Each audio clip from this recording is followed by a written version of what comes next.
Hello, and thank you for joining this webinar on doing business with China. As I mentioned in the press release for this webinar, China has 10 times the population of Russia and 10 times the GDP.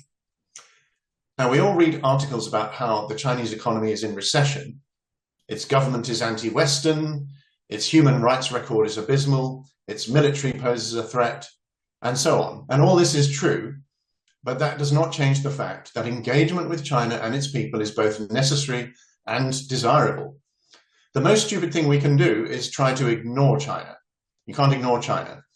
We can't ignore the Chinese people. And it is the people as individuals that matter the most, as for the most part, they are your potential friends and allies.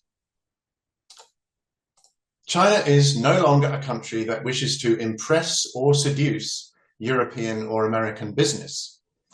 At central government level, Western business is at best tolerated. But it should not matter to you what the central government thinks of you, because there are literally millions of Chinese companies run by individuals who all have their own ideas.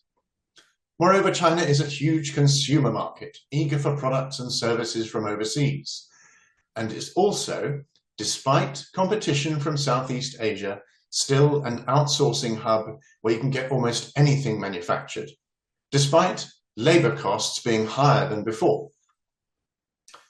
It's important to understand in what areas you can afford to be pushy and when you need to be cautious. It is no good simply relying on your in-country representative to advise on every aspect of China's legal and economic life.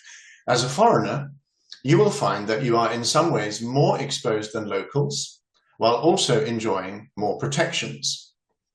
Now, in this webinar, we will explore real-life cases ranging from criminal law to commercial and finance law to see how you can navigate your way in the world's second largest economy.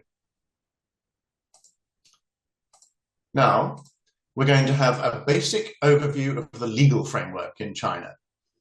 So when I moved to China in 1999, I was told by my American employers that the Chinese legal system was in its infancy. Chinese lawyers, who were back then very humble and eager to learn, were happy to perpetuate that myth. It is a myth. China's legal system is one of the oldest in the world.